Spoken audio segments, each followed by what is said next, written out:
Welcome to the Model Rail Replacement Podcast, helping you get to your onward journey. A friendly service that helps you get from A to B, or probably nowhere at all.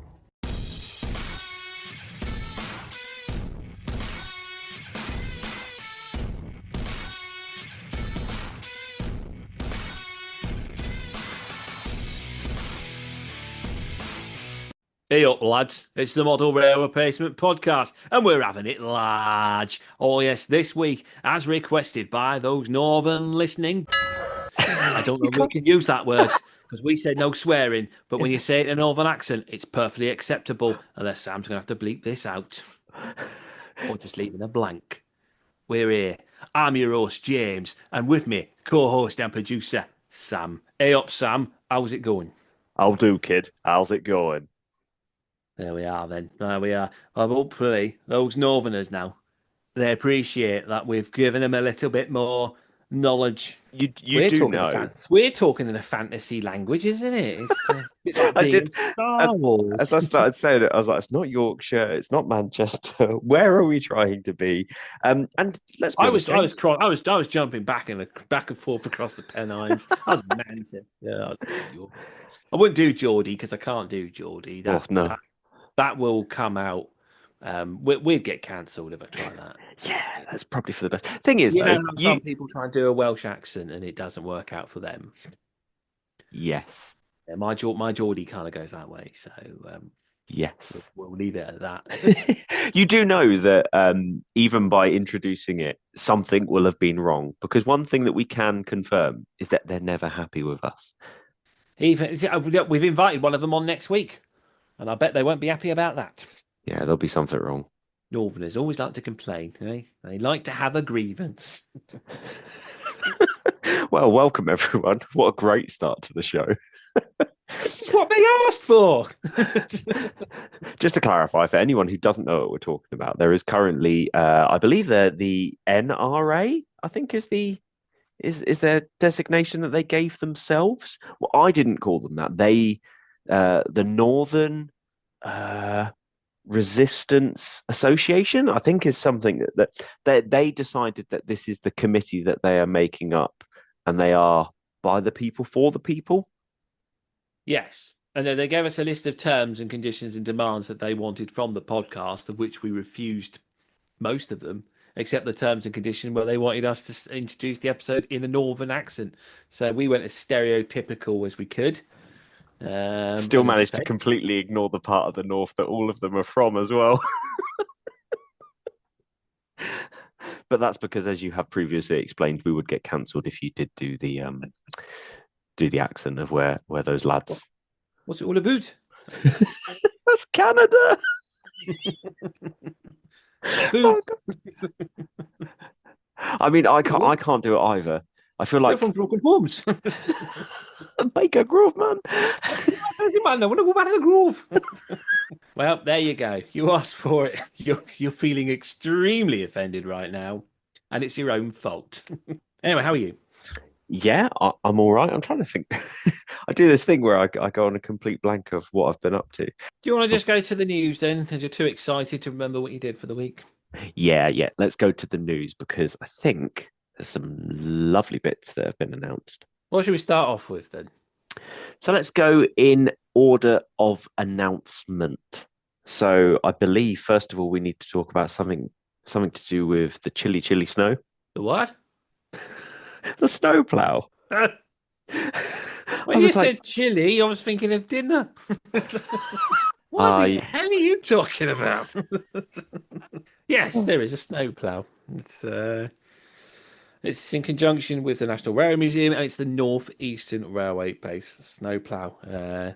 It's the one that looks like a shed with a plough on the front, I suppose. Which is probably a better description than what you came up with before we started recording. But am I not allowed to say what I said it looks like? We've just tried to please the northern listeners. I don't think it's wise to say what you described it. Okay. Well, if you follow us on Patreon, you need to send us a message and say that you want a Patreon only post of what I referred to this as. Yeah, I mean, it's a snowplow. I'm assuming that it is fully made of wood, judging by the textures on the CAD for it. You're in for a treat, guys, because for some reason James's computer will not open up all the information about it. But rails, in conjunction with locomotion models and railway icons, are doing the NER independent snowplow, which CAD drawings look interesting.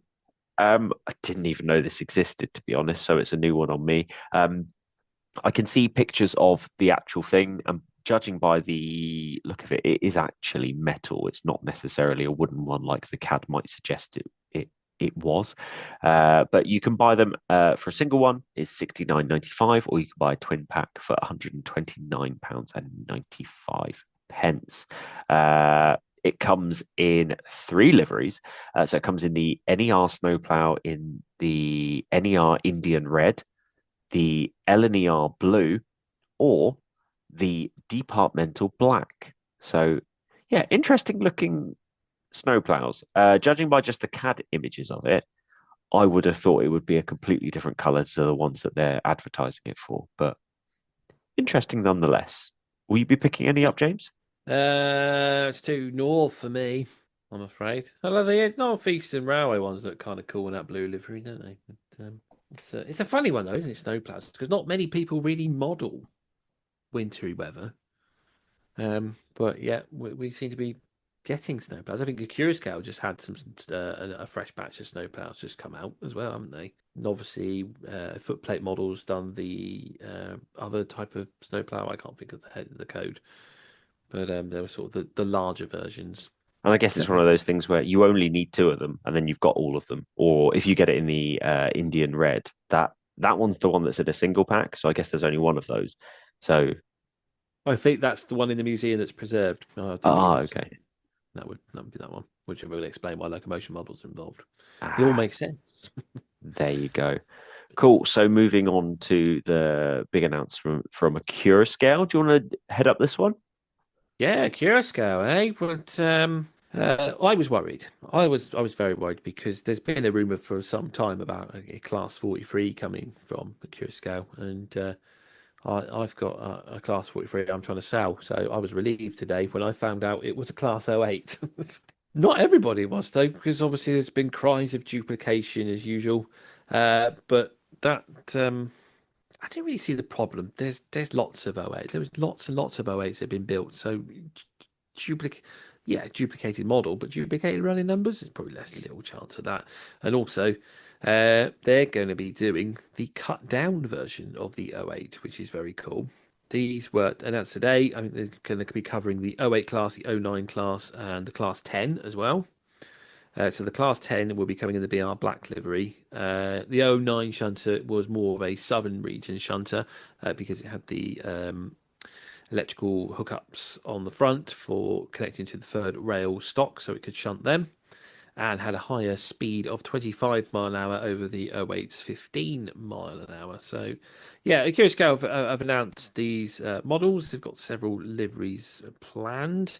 And as I said, they're also going to be doing the cut down versions, which were, I can't remember the line that they were supposed to be running on, but they were cut down to fit under a bridge essentially. So they're a bit like the Port of Par twins in that sense, that the bridge was too low and they needed something to get under it. So yeah, not those ones have not been done before. So that's quite a cool one, Is which that the is ones that are in the rail freight coal livery, the EWS maroon and the BR rail freight? Because they have smaller cabs than the other standard ones. It looks like someone has gone across the top of them with a cheese grater so that they have an almost directly flat roof. Whereas if you compare the side profile images that they've got on the Rails of Sheffield website, um, you can see that it almost looks like it's been planed along the top, so they're almost I was just flat. about to say, yeah, it's exactly like that. As if someone's just come along with a wood plane and just gone over the top of them.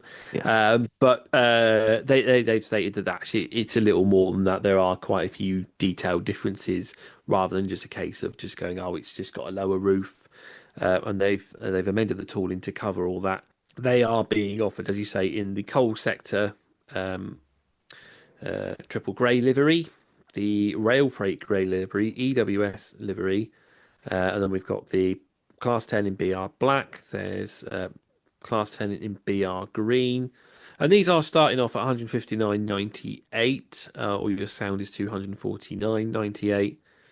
They've got like, the working lights, the coupling rods. A lot of people were commenting on the coupling rods, weren't they, for how good they looked.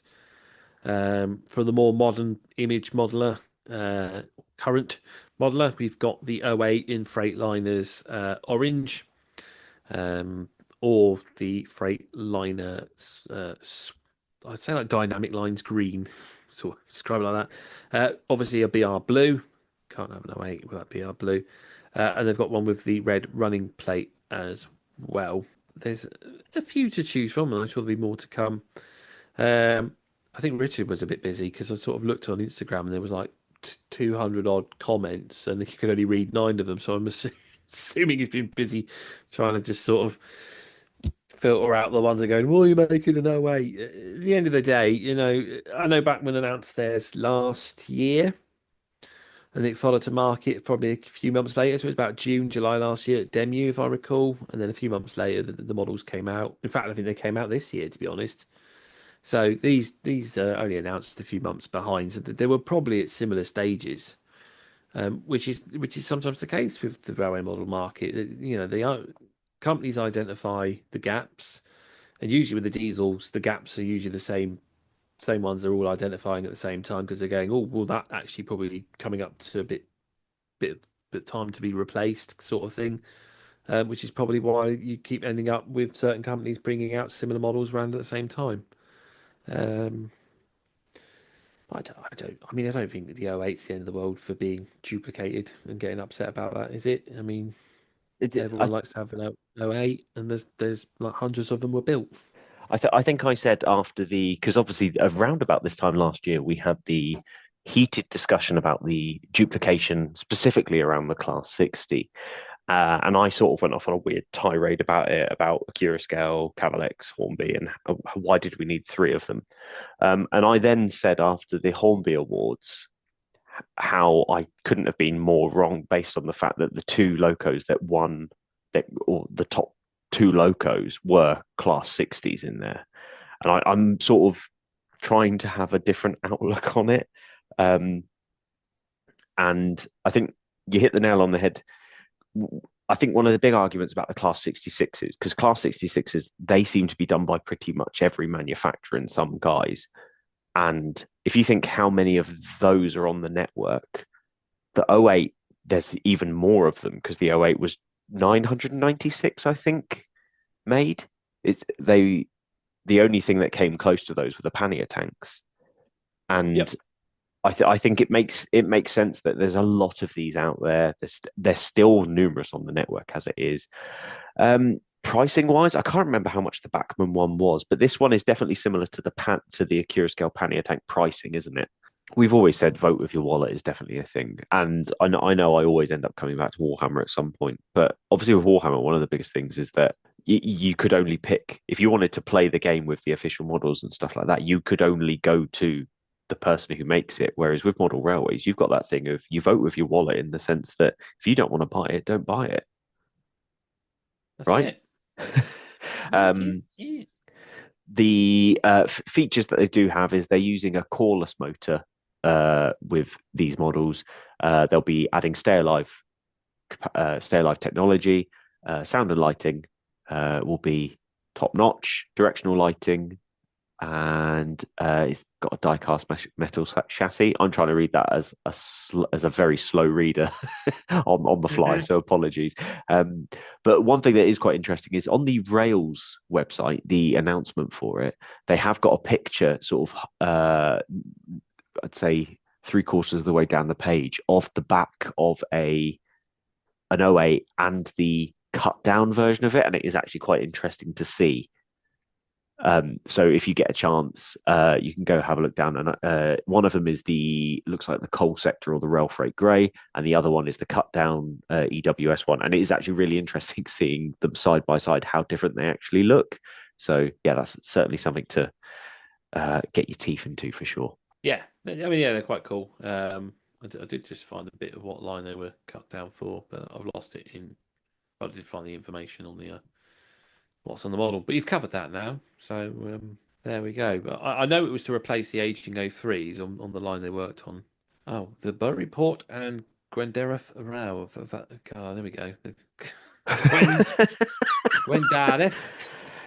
There we are. I'm butchering the Welsh language again. I love Wales. I just can't I say the love name. Wales. It's one of my favourite places I ever go. It is one of my favourite places I ever go to. It is one of my. I love it there. I think it's beautiful. I always But go down to I can't Pontypandy. pronounce anywhere. I can't tell you where I've been because I can't pronounce it. Portmadog. Porthmadog. Badablin. That's it. So there we are. But yeah, like you say, vote we want it if that's the way you feel. But I think it's very cool. And obviously, as we sort of discussed, one company decided, if the companies see a gap, one of them's decided to do it, another one's decided to do it, and that's usually how you end up with this duplication, which seems to be a common theme with Bachmann and Acura Scale. They tend to spot the same gaps around the same time. So there we are.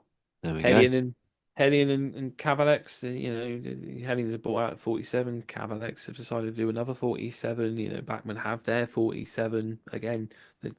500 odd of those locos. So it's just the way it is with diesels. I mean, at the end of the day, the diesel classes are quite limited in comparison to the steam classes. Steam tended to be quite varied and widespread, but as time went on, standardization kicked in, and that's why there isn't so much to choose from, and probably why the models all tend to be repeated, I suppose. But there, I'm sure they'll be fabulous, and I'm sure that lots of people will be happy to get them anyway. And as you said, I'm not sure how much a Bachmann one is, but it's probably a model for affordable for all now. There we go.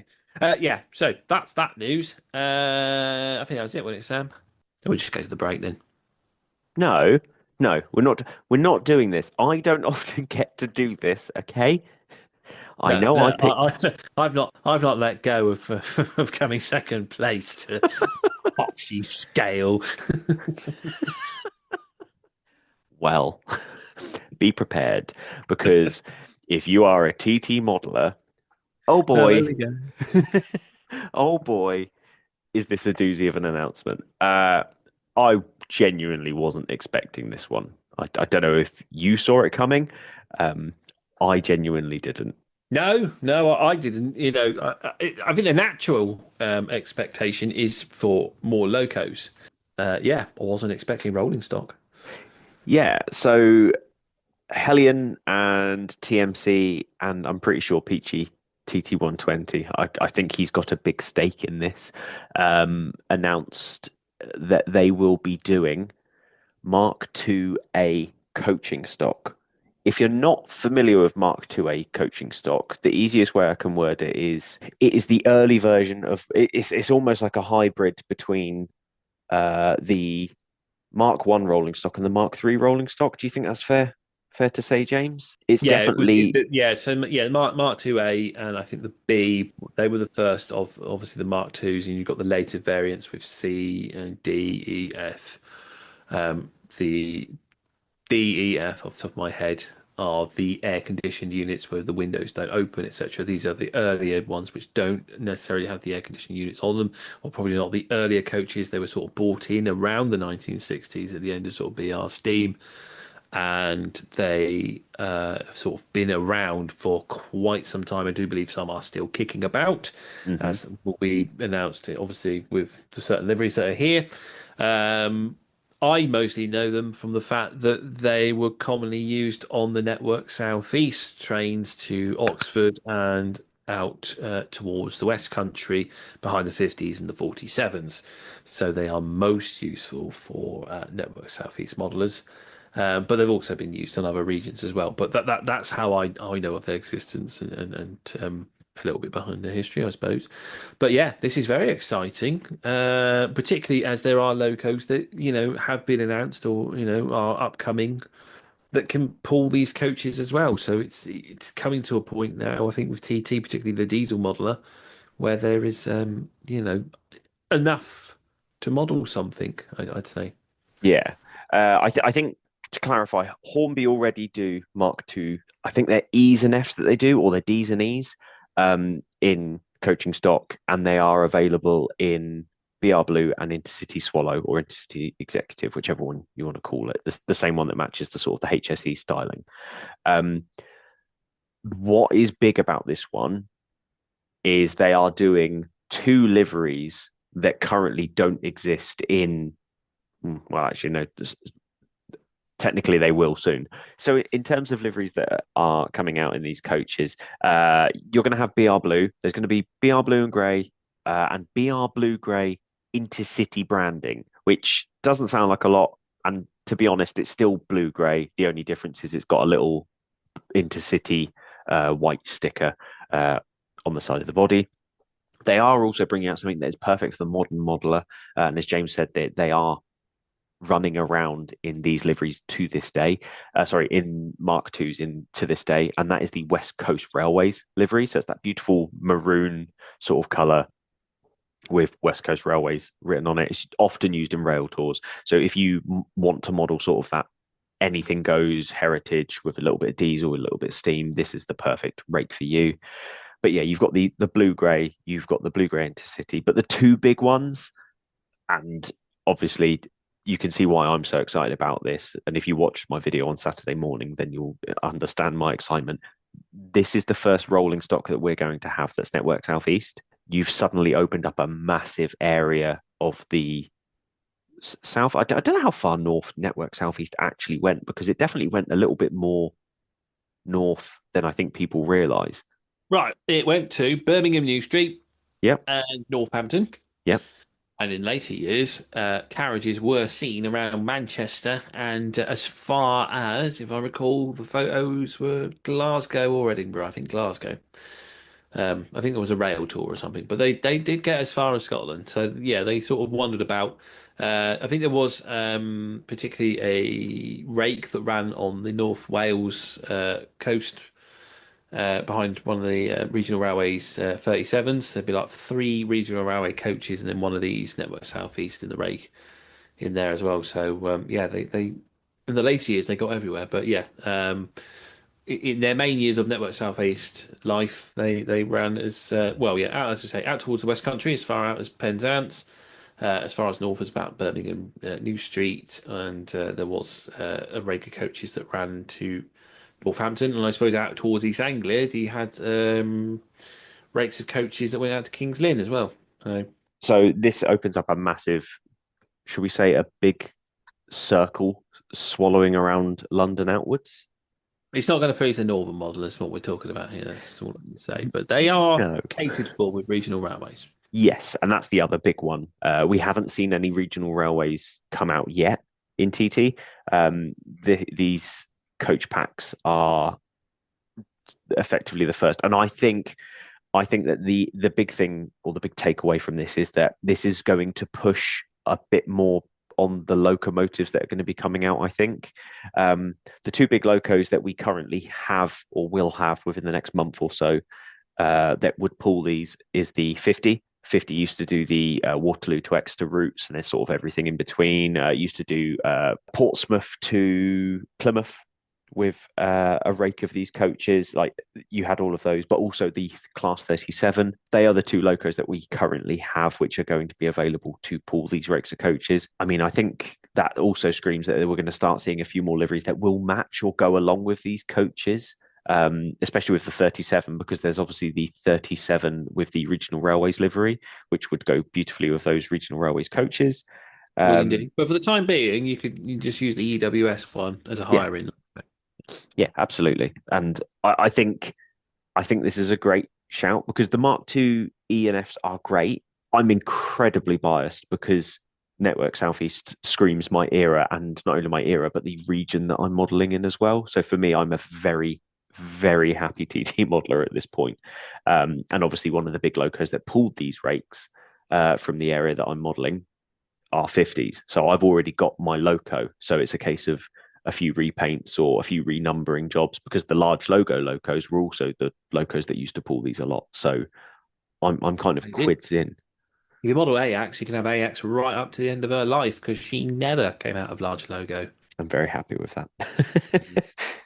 That's why she's a very popular logo. one of the best things that I think about this is that they are coming in coach packs rather than singular coach. They're going to bring out a few in singular coaches. Go and have a look at the announcement video, which will be on Peachy TT120's video, because I know Peachy has done an in-depth look at all of the different locos that could go with these, where they could run, what sort of things you could buy. They're effectively coming in packs of 4 coaches, which, give or take, you're looking at 3 regular coaches, which might be TSOs or 2 TSOs and a first, and then a half break, which could have a first or a second class, depending on the rates that you're buying. They're coming in at rounding up to £180 for 4 of them, which in today's economy I don't think is bad. I think No? that's a good price for 4 coaches. Anybody who has ever tried to build a rake of coaches in the past, one of the most difficult things is you struggle to find all of the TSOs, which will be your big filler for any rake of coaches. You'll be able to buy 17,000 half break coaches, and then you'll sort of be struggling for like maybe the buffets, or you'll be missing like a few that there were only one of in a rake, so they're struggling with those as well. So by selling them in coach packs, although it means that you're forking out more money in one go for them, I think achieving a rake of coaches is going to be very, very easy with these. Yeah, that's it. Yeah, it's the coach pack seems to be becoming more popular things these days anyway. So kind of Well, I makes mean, sense. if you look at Akira Scale doing the Caledonian Sleeper and the Transpennine sets, um, I think the reason people have long rakes of the Caledonian Sleeper sets is because they're coming in packs of 4. So you buy 2, and that gives you an eight coach rake.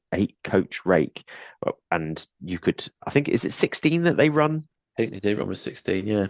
Yeah. So like that, you've got a massive area scope to, because also 4 coaches is enough on a smaller layout as well. Like you've still got your break, you've still got some TSOs and stuff like that. So you could buy 1 pack and you'd be happy, or you could buy 2 packs. And I on my video I said that you could buy 2 packs and you take 2 of the TSOs out of the packs, and that leaves you with 4 normal coaches and 2 break coaches, and then you could use the other coaches for another rake elsewhere, sort of thing. So 6 seems like a decent size rake to have on a layout without overcrowding it, unless you're a madman like me, where 2 packs would actually be perfect size rakes to go on your railway. There you go. The perks of TT are starting to shine through. Yeah. So they're expecting updated samples in mid 2026, with a release date somewhere in 2027. So it is a while off, but I didn't see this coming. I was expecting locos because, like James said, I'm a big believer that we're actually kind of craving more locos now rather than rolling stock. I think that we've got enough rolling stock that we could build rakes of stuff, but I also can't be. I'd be lying to you if when I saw that they were doing Network Southeast, I didn't instantly say I'm going to have to buy them. I have pre-ordered 3 packs of the Network Southeast ones and 1 pack of the blue grey ones, just to sort of filter in a few random blue greys amongst my rakes. But yeah, I think this is great. So a big clap for TMC, Hellion, and Peachy for getting this one organised. Whoa, whoa, whoa, Sam, wait, one more thing before we go to our break. We've Yes. got to talk about our charity raffle. What charity raffle? Wow. What do you mean, what charity raffle? Where have you been? Where have you been? Have you been under a rock? Because we, this week, managed to raise £2,000 for Cash for Kids with our charity raffle so far. So thank you, everybody who has donated so far. That's donations of money to win the prizes and the donations of prizes to entice people to give us their money. Thank you all round to everyone who has been participating. There is still time to participate. If you do want to win prizes, there are some fabulous prizes that have come through the post, including the figures donated by Steve, the British railroader. He has painted up himself because he's a bit of an egomaniac. Tom and Sam. So they are now in the prize pot, along with the lovely Curacao Car 60 that has been donated to us, the Gauge Master controller and accessories, the wagons that were donated to us from TMC. the Class 1 to 8 and Pressfro Cement Wagon triple pack from Revolution Trains. These are all just off the top of my head. I'm sure there's more in that box there. However, there's more prizes to be delivered and to come. So if you want in a chance of winning these prizes, then you need to enter our raffle. And to do that, you need to go to Just Giving. You need to either look up MERP Christmas Special or Sam Beecher Jones. Either will give you the result. And you can donate to Cash for Kids. And every £5 donation you put in will buy you one entry into our raffle to win some of these fabulous prizes. You have until the 14th of December. UK residents only, due to the size of some of the prizes and the postage costs. Sorry. And all I can say is that the announcements will be, I can never remember the date, is the 22nd. 22nd will be when the winners are announced. The winners will be announced, yes, during our Christmas special on the 22nd. So there you go. There's still time to enter, still time to win, and you could have yourself a little bit more of a Merry Christmas, although the prizes would be coming after Christmas. So don't think you can bank on them to be giving out on Christmas Day. That ain't going to happen. I can't get them posted that quick. I mean, we know how long it takes for people to get back to us about like real life important things, let alone when people have to listen to the episode and then notify us that they won, and then we have to get an address. So yeah, it's not happening. But you'll have a nice, lovely, lovely new year when they come through to your door with all your lovely new models. All in different scales or whatever. It doesn't matter. You can try a new scale if you want. Maybe as today's episode theme will be second-hand markets. Maybe you just sell them on. There's all sorts you can do with it. Or maybe you just donate them again for next year's raffle. Up to you. Reoccurring raffle prizes. There we are. Right then, shall we take a break? Yeah, let's.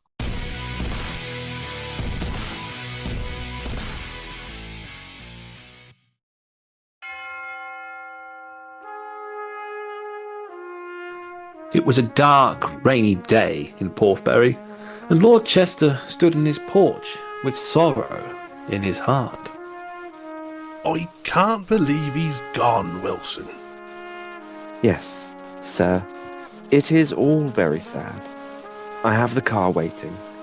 And, sir, you are going to leave it at home, as promised. Yes, I'll leave it here. Whilst in the car? What will I do now, Wilson? Maybe you'll have to learn to do it yourself. I blame that bloke who kept badgering him about a poor job. Right, sir. Well, here we are. Wilson opens an umbrella and Lord Chester steps out of the car and surveys the funeral. Oh, look, they're all here to pay their respects. There's John. He always loved his work.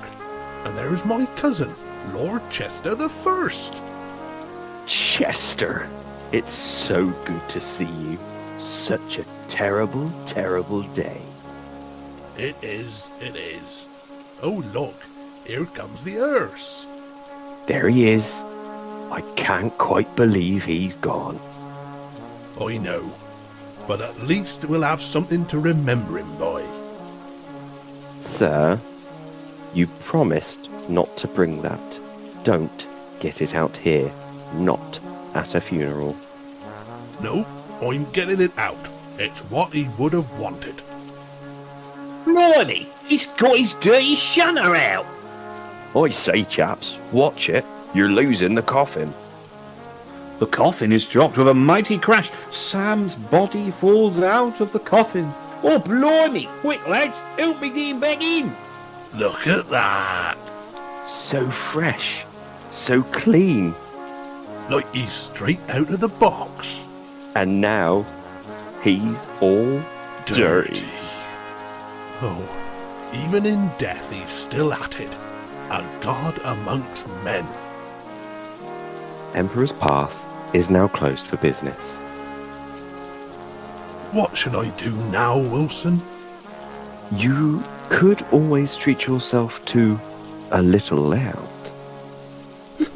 Sam was little.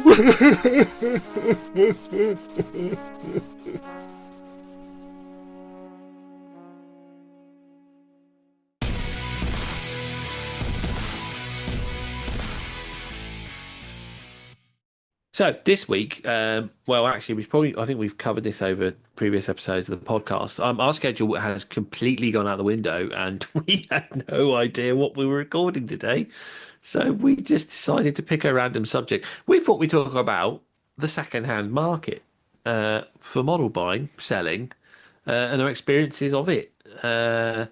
Because it's one of those strange things, isn't it? I don't know many other hobbies or things where there is such a extensive second-hand market to get hold of products that you want. Like, one of my other interests is obviously Lego Star Wars, and there is the Lego Star Wars market after Lego have stopped producing models, but they tend to be where scalpers have just gone and bought about 17 of the same model, kept them in a storage unit for a couple of years, and then they stick them on eBay every now and again and make an absolute mint whilst people go crazy bidding for these things. But the model railway second-hand market tends to be quite sensible at the most of times. I've seen a bit of madness.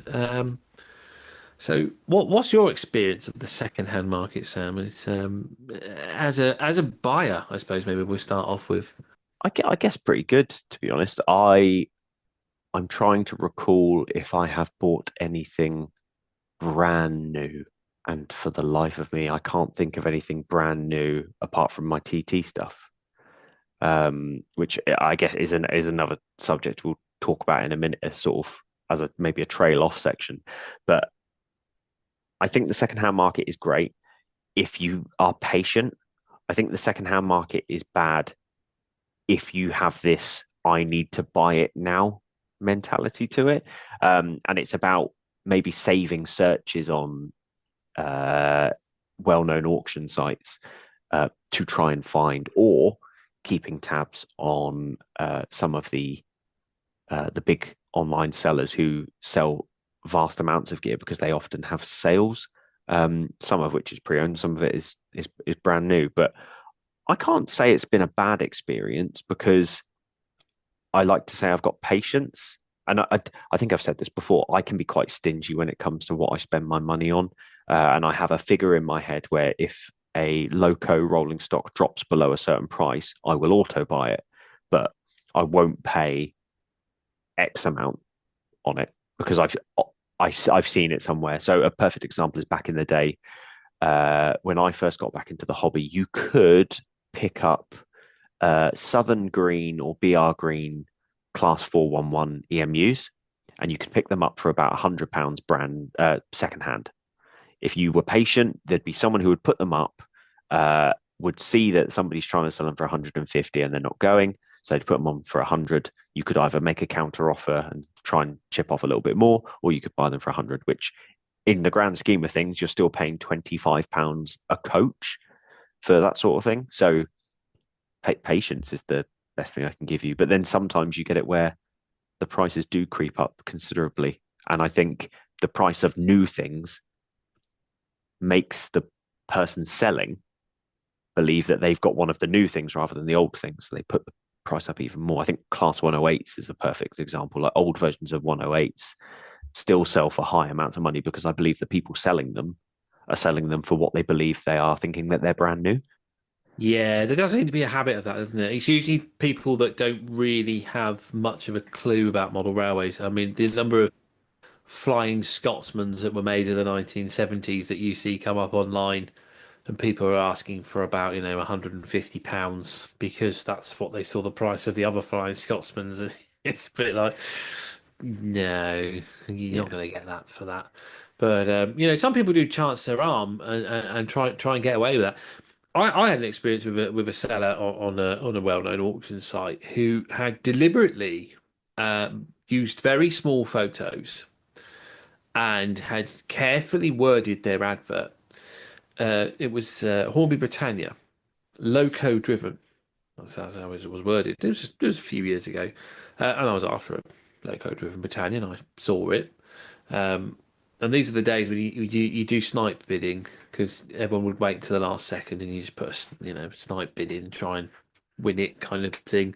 It was all good fun. I felt so the excitement of the chase kind of thing, and I won. And the model come through, and it was even before he posted it. I went and had a look again at what I'd ordered, what I'd won, and somebody didn't like it, and I sort of checked on it, and I was like, "Well, hang on a minute, this is not a modern Loco Drive Hornby Britannia. This is one of the older ones, very older one if it's a Loco Drive." Um, and the chap sent it to me in the post, and I got it as expected. Yep, it was an older Loco model.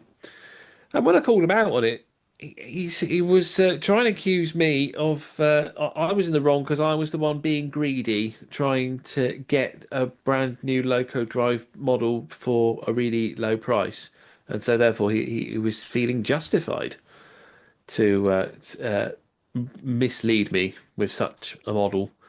Um, and he was adamant he wasn't going to pay me back because I was like, well, I don't want this because this is not what I wanted.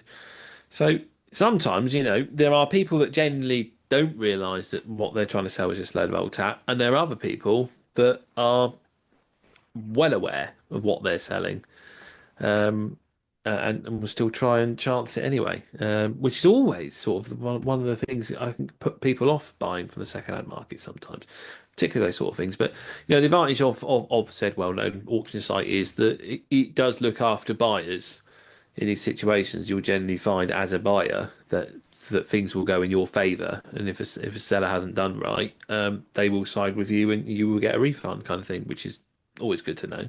Yeah. Like I said, patience for me has always been the key with buying secondhand. And it's just about knowing what you want and what you're willing to sacrifice for. I'm in a very golden position where I can repaint locos, or I believe I can repaint locos, depending on what you've seen in the news recently. And it massively affects. I don't have to go out and pay someone to repaint it for me, so I don't have to worry about the additional costs. But say, for example, random Joe sees a loco on there that's £50 cheaper than the loco that they actually want because of the price. But let's say, for example, they're then they want to send it to a repainter to get done, but actually the repainter charges X amount, which makes it, let's say, £50 more than if they just bought the model. Yep. So you have to then sort of really sort of weigh up whether it's worth it. And I think that also applies to, oh, this is a slightly older model that maybe has like different couplings or something like that. And I'll just upgrade it myself. Then by the time you've paid to upgrade it, you're probably looking at, probably not actually, but you're certainly going to start racking up the cost the more little additions you're trying to do to bring it up to the level of the current model rather than paying the additional bit for it. Exactly. I think one of the biggest jump points for me that changed how I viewed my secondhand buying was when I moved to DCC, because it's very easy to get any model that is DC ready, but trying to find one with DCC ready meant that you effectively put a timestamp on it so that it had to be within a certain age. So you couldn't just go out and buy.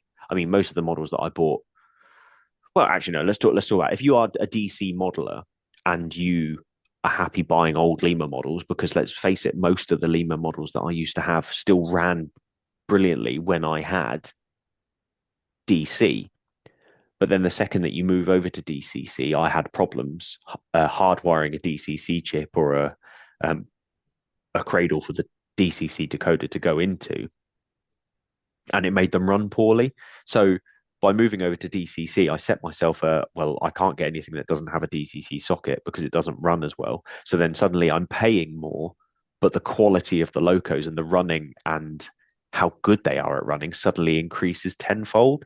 I don't know if that's something that you've sort of found. I know you are very new to moving over to DCC, sort of like as a hard line, because I know you've sort of been on the fence about it for quite some time. But I don't know if that's something that you found in the past, that the second you sort of put like a time limit of how old a model can be, do you find that although you're paying more for it, the quality of the model improves and you're not getting a duff model, for example?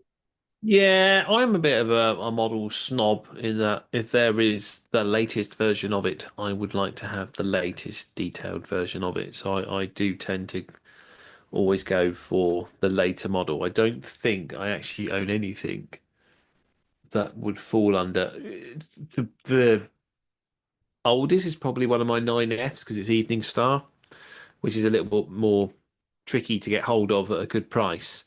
So it's an older Bachmann model, but it's still the same tooling that they use now. It's just probably just the innards are a little bit different, like you say with DCC wise. I think that one's probably just an 8-pin locomotive, whereas the newer ones are all reconfigured to 21 pin. But otherwise, yeah, I don't tend to buy the older models. And there's nothing wrong with that. It's just that's just how way I am and being a bit snobby about it. But there are really good second-hand models that are a bit older that you can get for a good price. It can really get you started in the hobby. You don't have to go out and buy the brand new shiny model. You could probably have a look around and find something decent in the second-hand market for a good price. Mm.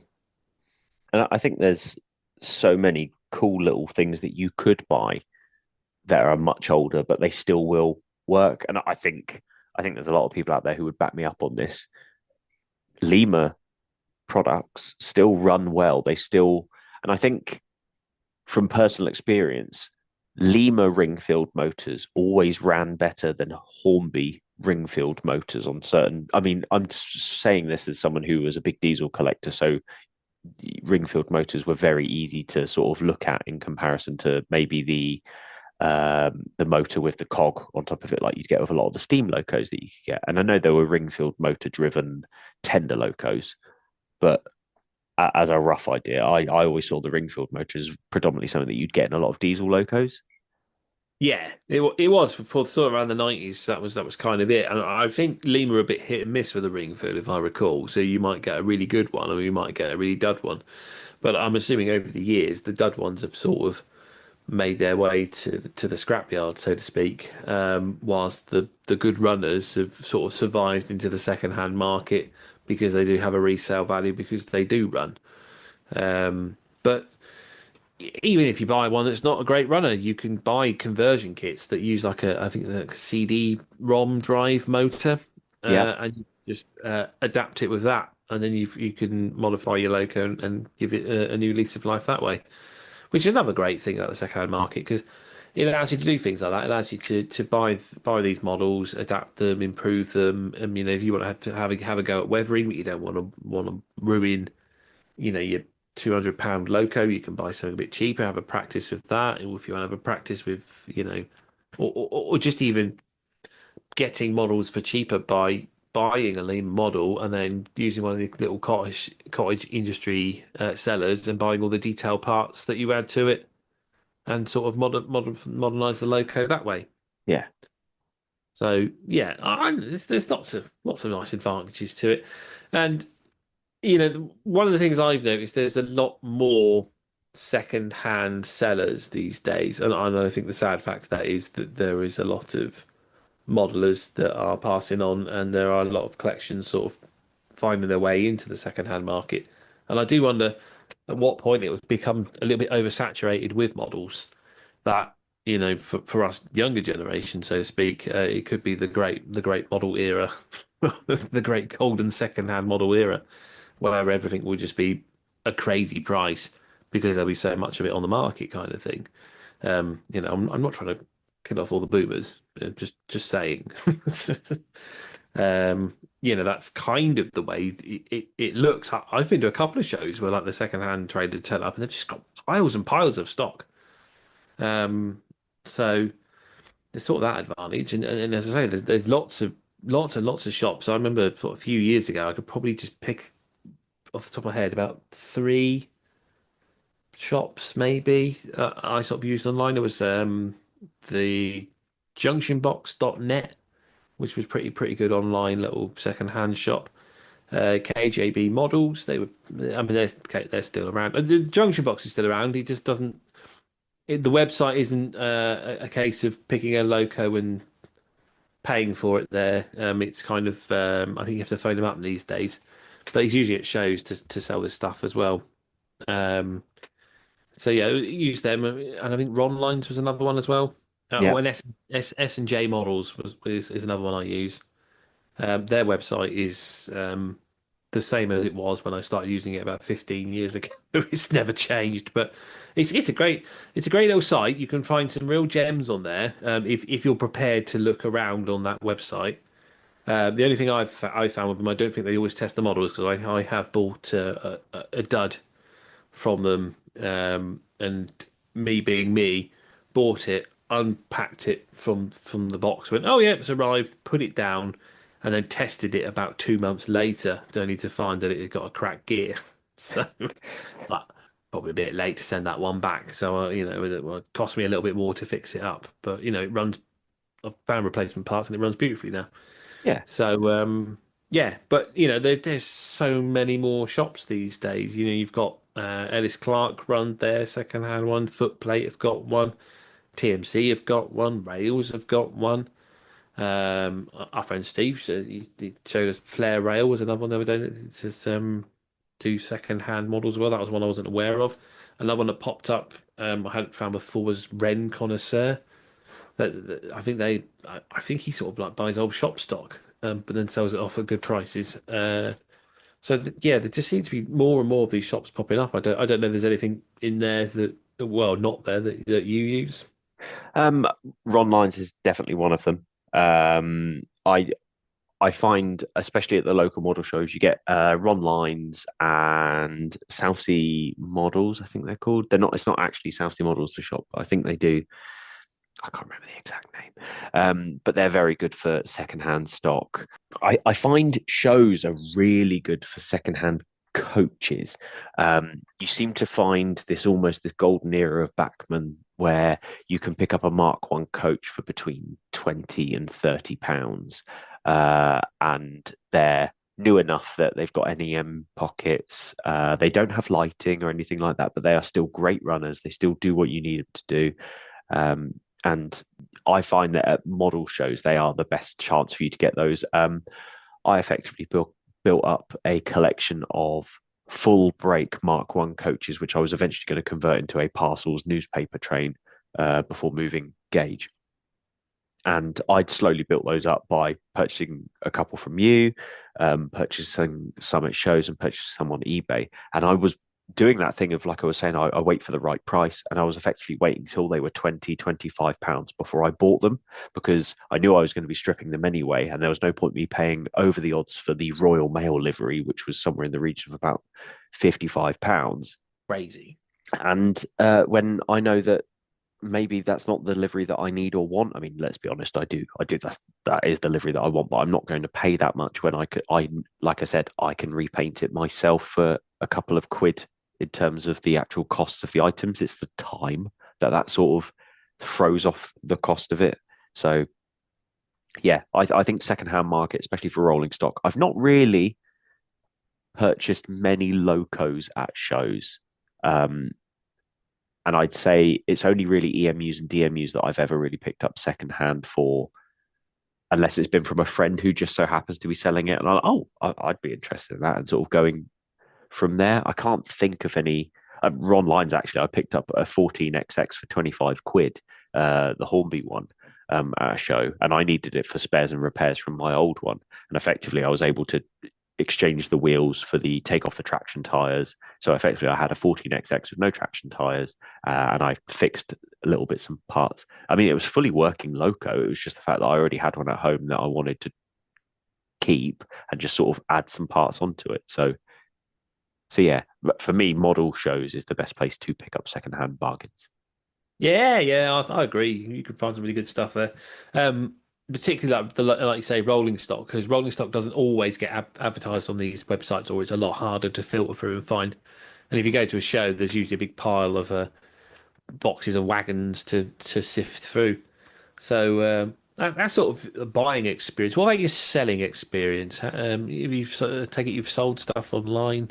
Obviously, you've moved from OO to TT, so you must have sold your bits on. Yeah, I find so it is very much hit and miss. I always try and sell on Instagram and places like that, because of the fees that you incur, but also I'd rather sell it to someone who I partially know rather than selling it to a complete stranger who might try and fob me off. If I sold something to you, in fact, you and I have sold stuff to each other, and we've never had a problem. But it's the idea of that. I feel like if I had a problem, I could talk to you, and vice versa. I'd like to think that if you had a problem with it, we could deal with it and try and resolve the issue. And then it doesn't become this argument over, well, I just want my full refund and you don't get the loco back, like it can sometimes feel with the auction site. And also sometimes feels that way with Facebook as well. I'm not a big Facebook person. I have sold a few things on Facebook Marketplace, but it's not something that I enjoy. It's not a process that I enjoy in the slightest. But I mean, I was able to sell a lot of my double O gauge collection via Instagram and eBay. And I think when it comes to eBay, it's you may know that you have something that is worth some money, and I think there's a big difference between selling and hoping you're going to get a good price versus putting something on for an extortionate amount and hoping that someone pays it. And because of the rarity of it, someone just pays it. We've always joked about the Thomas and Friends Murdoch loco, which is, forgive me, any Thomas fans who are the hardcore fans, that is a 9F that is just painted orange, right? Yeah. Cool. But it did sell in the end. It did.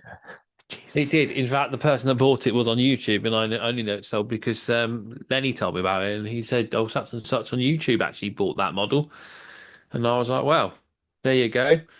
To the seller, if you're persistent, you will get that price that you want in the end. But it just seemed absolute madness to me. Absolute madness. £1,000 for a Thomas model.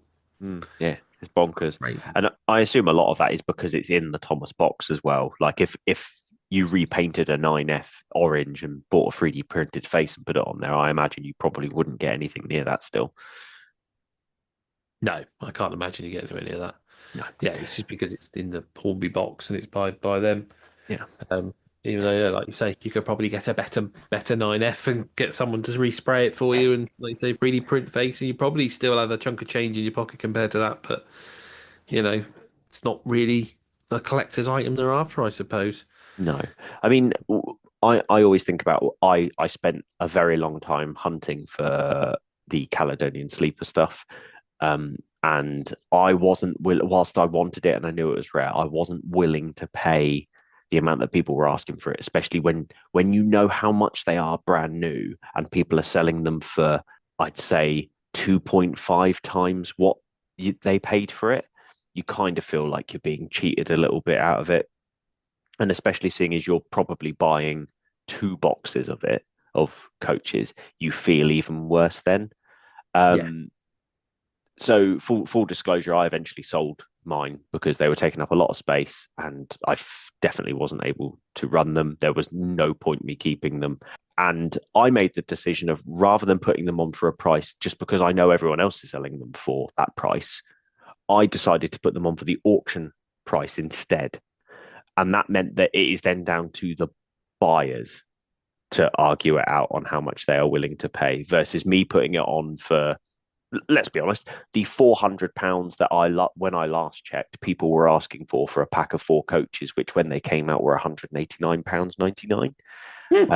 I felt that would be criminal, and it wouldn't. I'd be peeved off if I'd seen that. So I put them on for effectively bidding price, starting at effectively. I was genuinely shocked with how quickly the bidding war started on it. And they went up. I'm not going to disclose how much they went for, but it was definitely way more than I would have been willing to pay for them. And I made my money back on them. But to summarize, as a buyer, I prefer to have a fixed price when I'm looking to purchase something, or the make me an offer feature. But also as a seller, I tend to prefer the auction option because then I can put it on for a low price, which is less than what I want to get for it. But I know if it sold it at that, I'd begrudgingly be happy. And then effectively, hopefully, it goes up a little bit higher and I can get X amount for it. Because 9 times out of 10, anytime I'm trying to sell anything that is a little bit more unique, always does better as an auction than it does as a buy it now. And the other problem is that if you've got something on that is a buy it now, and one of the big retailers suddenly do one of their flash sales, and you're what looked like a pretty good price suddenly looks like a very bad price because they've knocked off £75 off a sound fitted logo, and you're like, oh, Hate it when they do that. yeah. I remember I had a Class 159 DMU and a Class 158 DMU, and I put them both up on eBay. I put it up for what I thought was a good price that wouldn't necessarily be what I paid for it, but I knew that if I saw it, I'd snap it up quickly. And then almost instantly, one of the big retailers did a sale on the brand new version of it. And I was like, well, that makes my good offer look terrible now because theirs is actually cheaper than mine and theirs is brand new. So I find if you do an auction version of it and start lower, but a figure that you're willing to accept, if it sold for it, and then if it goes up, it goes up. And that's great. Obviously, that is a gamble at the end of the day, but I feel sometimes you can be pleasantly surprised if you put it on as an auction as a seller. Yes, that's it. It's a tough old market, especially as eBay has changed a lot over the years, and it's not quite the site it once was. And I think it's golden age of when you get your 99p listings, and there'll be some real bargains to find on there, usually because someone can't spell. Um, the dyslexia tax, so to speak.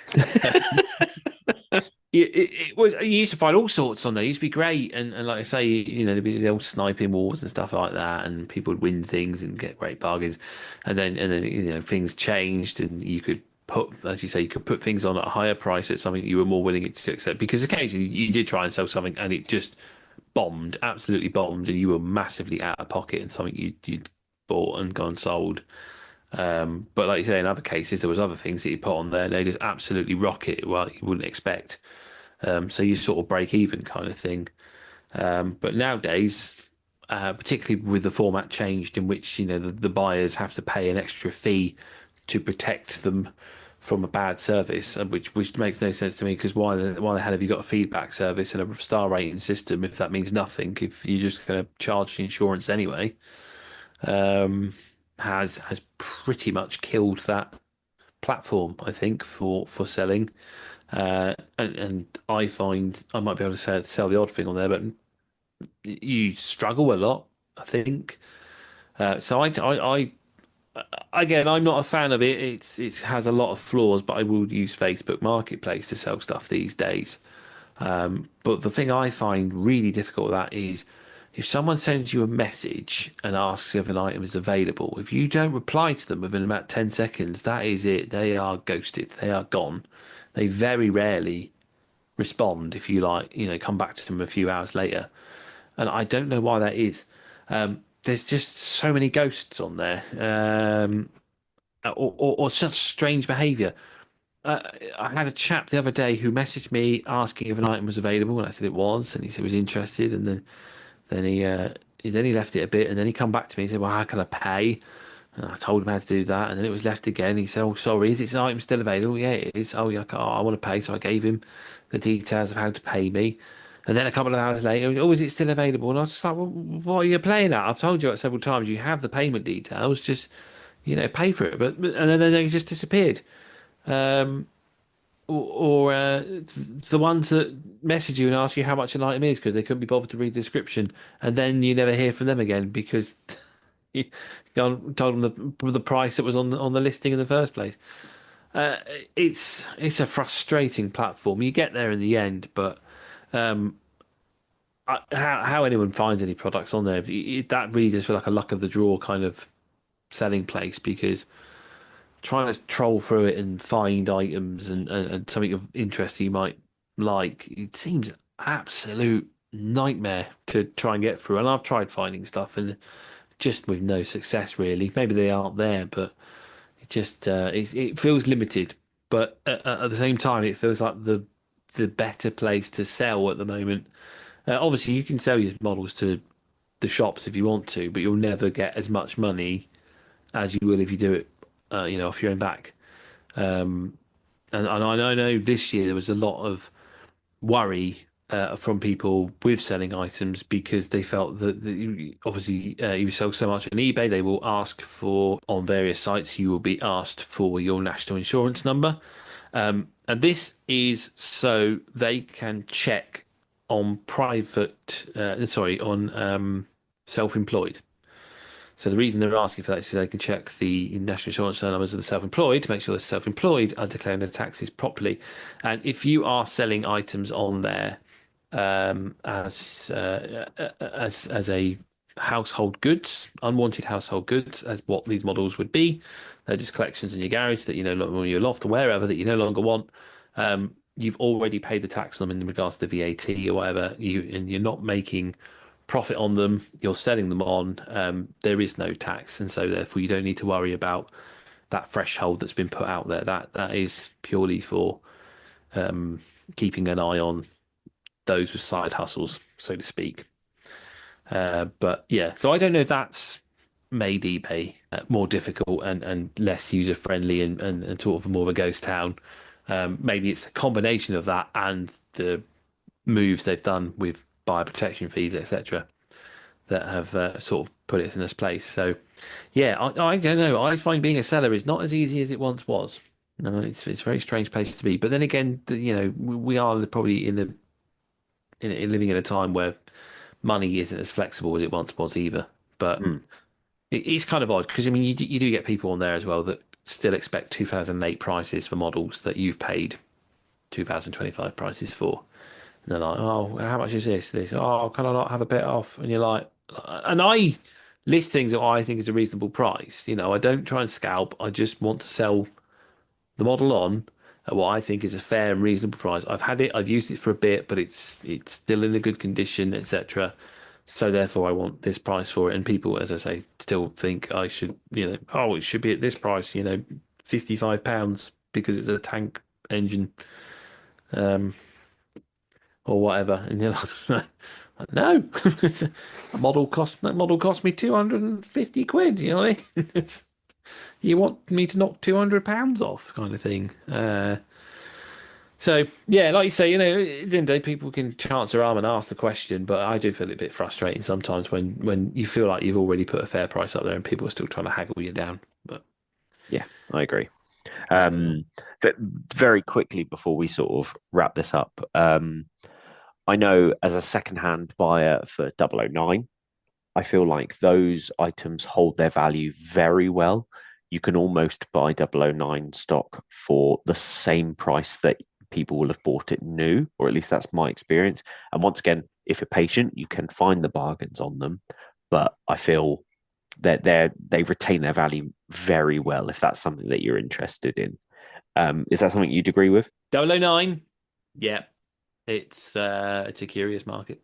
I don't know about the mainline Hunslets because they don't seem to be shifting from the shop, so I'm not sure how about them on the second-hand market. But the likes of the Quarry Hunslet, a Baldwin, they're like hen's teeth. Steve managed to get one the other day, and for such a good price, I was amazed. Because a lot of people were looking for that particular model. I'd seen them on the various Facebook groups, asking if anyone got one for sale. And he just so happened to stumble across Rouse of Sheffield just listing some items. Oh, I'll have that. So yeah, them. I haven't seen any double fairlies up for sale on anywhere, but I'm assuming the double fairly will probably go for a good price by the fact that I haven't seen them go up for sale anywhere. So yeah, I think the 009 stuff probably does hold a good price. Okay. Well, that backs up that theory then. My thing is TT120 stuff. There's so little of it around that actually the secondhand market for it is actually minimal. Don't get me wrong. Things like the Class 66s, I picked up my Class 66 for an absolute steal of a price. I paid less. I paid way less than the brand new price for it, and I got sound included. So I got way less than the DCC ready price, but also included in the price that I paid was also a HM7000 sound chip that was already installed and works great. So I think if you find something, you can get it for a decent price. And I think especially the stuff that comes in the train sets sell for fairly good prices as well. Yeah, I think because the TT market, like you say, it's a very small market because it's obviously a very brand new market. It's a bit of an odd one because uh, the locos, the majority of them are still in the shop. So if anyone's trying to sell the locos, they really do have to drop the price to get them to shift. Mm. So you can get yourself a good price loco. The wagons, on the other hand, are so sought after that they just go for ridiculous amounts of money. I mean, obviously Hornby have now finally announced another brake van at last, but before then, the prices of a northeastern brake van were just astronomical. It was unbelievable what people were paying just so they could have a brake van with their TT trains. Um, Which is weird when you consider that the rolling stock in terms of coaches, with the Mark III coaches and the Mark II coaches from Hornby, they were in the sale at TMC for £20 each back in the summer. yeah, So it's crazy what this. I mean, obviously that's brand new, but in terms of like what's available, so yeah, I think I think the steam locos especially, I see those in the shops and on stalls a lot. There's some bits and bobs that you see them crop up, and sometimes you'll see them for a good price, and sometimes you'll see them for a very inflated price. So it is always interesting. And and then the other one that I want to ask about is I have no knowledge in this, but I know that you have previously modelled in, and you and Lenny have both modelled in Engage. Tell me a little bit about the Engage secondhand market. What's it like? well, see, this is the thing, right? The Engage second-hand market has definitely changed, and it's definitely changed with the advent of TT 120. So, yeah, as you say, I did long time ago have Engage models, and again, it was during a better times to sell things online. I didn't really struggle to sell my models. They sort of all went. They usually went for a decent price. I had a couple of the Revolution Pendolinos. They sold for very good prices, including the one that had to go out to Eastern Europe after I specifically said I will not post outside the UK, and the person kept badgering me and badgering me and badgering me after bidding on the item when I told him not to. So I said, well, I'm sending it at your own risk then, and that is, and I'm having this in writing, and I will send this to eBay, so you cannot claim anything back off this. And when he did get it, his courier had smashed the box up and damaged the model completely. Um, and at which point he was trying to get a refund off me, and I did tell him that that would not be happening because I had told him I did not want to send the model to him in the first place. So that's what you get when you don't listen, people. A very valuable lesson to learn there. But yeah, it's odd because yeah, as we say, Lenny, we tried Engage for Lenny. He quite likes steam engines. We've bought steam engines, but they were just too fiddly. It's a bit of a funny market in the second-hand market in that you've got the pool era locos, but they're not great performers, and then you've got the more modern stuff that's been made in China, but they're highly detailed, they're a bit fiddly, and they're quite expensive. So again, trying to get models for him to get him in the hobby is quite difficult.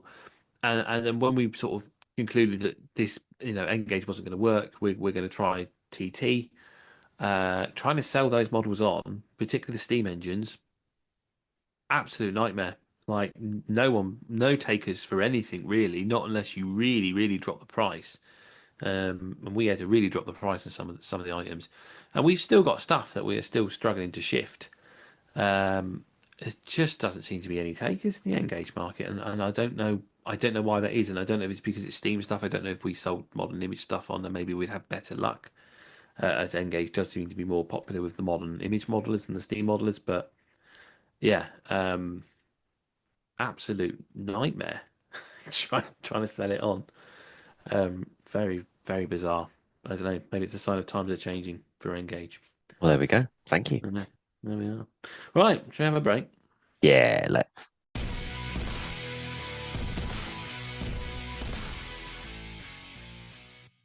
You there? Oh, me? Do you like model railways? Yes, that's why I'm listening to the Model Rail Replacement podcast. Do you like comedy? No, that's why I'm listening to the Model Rail Replacement podcast. If you like model railways and comedy, head over to BugglesKellyStation.com. From Dad's Army to Will Hay, Laurel and Hardy to the island of Sodor. Add a comedy cameo to your model railway today. All right, thanks. Buggleskerry Station. You won't be wasting your time.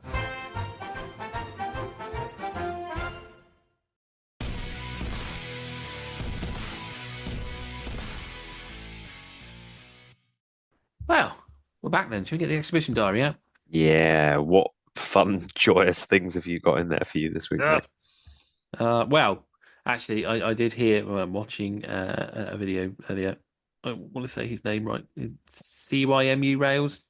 Cymru, Wales. That's him. That's him. He said on his video that he put out earlier that this was the last major exhibition in Wales for the year. So fingers crossed. That's an easy run for me. Let's find out. Let's find out. We're starting with Saturday, the 29th of November, with the Ex-Model Railway Society's Open Day at Fresher, 23 Bitton Road in Exeter, Devon. High Wycombe and District Model Railway Society Open Day at the club rooms of 11 Duke Street, High Wycombe in Buckinghamshire. The Rainhill Model Railway Club Christmas Model Railway Exhibition 2025 at the Rainhill High School in Warrington Road in Rainhill, Merseyside. The Nailsea and District Model Railway Club's having an open day. That is at the Twickenham Village Hall in 205 Cleveland Road, Twickenham, Somerset. There is the New Forest Model Railway Society annual open day on Sunday the 30th at the Brockenhurst Village Hall in Highwood Road in Brockenhurst, Hampshire. The G-Scale Society of West Sussex Local Area Group is meeting at Henfield Hall in Cooper's Way in Henfield, West Sussex. And finally, NG34 Model Railway Society is having a charity model makers show also on the 30th at Hale Magna Village Hall in Little Hale Road, Great Hale, Sleaford, Lincolnshire. That was a nice and gentle one, wasn't it? That was quite pleasant, actually. God, it's surprising, really, for November. Maybe it's because the weekend before was the big show, maybe. But then it does seem to wind down around December, doesn't it? So there we are. That's all that covered then. I suppose there's only one thing to do, and that's how do people find you, Sam? Cool. If you want to get hold of me, you can find me on Instagram at emperors_path, alternatively Facebook at emperors path, and sporadically on YouTube at emperors path. James, how can they get hold of you? Well, if you want to get hold of me, it's Western Signalman, and I'm on YouTube and Instagram. But Model Rail Replacement Podcast is everywhere. It's on Facebook, it's on YouTube, it's on Instagram, it's on Spotify, it's on Apple, it's all those things as well. But you know that because you're listening. We also have an email. It's modelrailrp@outlook.com. So there we are. That wraps us all up for this week. Is it Finsborough Engage? I want to say get his name right. Yes, Steve from Finsborough Engage is coming on next week. Will be our guest next week. So there we go. He's from up to north as well, from what I understand. So that should please them all. There we are then. All four of them. All four of them. God bless them. Remember, that's the NRA. The NRA. Do you know what, Sam? I'm absolutely shocked at ourselves, but we have not covered this because why have we not covered this? We hit a massive goal and we've gone through the whole episode and not said a bloody thing. And I was about to sign off. I'll tell you what, sign off and we'll record a bit that I'll slip into the intro. Right, that's us done for today then. So all I can say is that hopefully we've been entertaining, informative, and have replaced your model railway, if only just for a little bit. I've been James, and with me it's been Sam. And now I'm going to go crawl around on the floor and try and find the piece of valve gear that popped off my model whilst I was fiddling during the recording. Oh dear lords. This service terminates here. Please ensure you take all of your personal belongings with you.